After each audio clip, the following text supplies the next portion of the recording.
Entrepreneurship is an essential driver of economic growth and prosperity. That's Prime Minister Andrew Holness last week endorsing the rollout of the Amber UTech Launchpad, which is providing support to 100 technology-based startup entrepreneurs.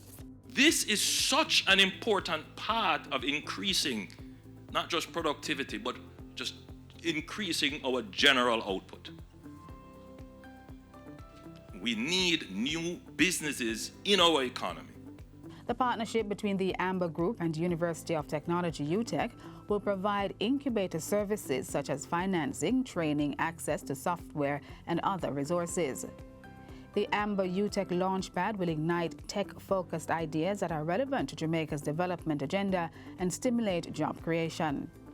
This aligns with the Prime Minister's renewed call for increased productivity by Jamaica's labor force to further boost and sustain the country's economic growth. Any increase we're going to have in the government's revenues, in what we are able to spend, it must now come from productivity. All the wishes that we have, all the desires that we have, all our ambitions, it comes from what we are able to produce. Mr. Holness insists that a strong performing economy will enable the government to undertake critical projects and programs that redound to the benefit of all Jamaicans. Prime Minister Holness also took time out to meet with members of the Nurses Association of Jamaica.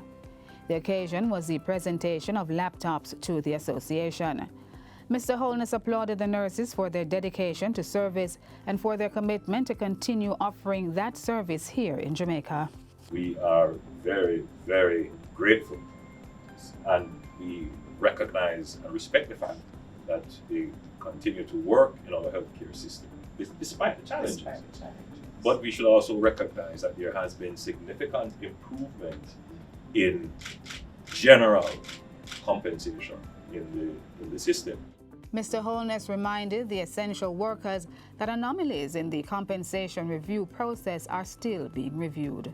I'm hopeful that our public sector workers, particularly like our nurses in our health system, and the other workers who are so important to the growth of the country, that we recognize that this massive adjustment has been made, that if we stay the course, if we put in the productivity, if we match the wage with productivity, our economy will grow, and then we will be able to do even greater.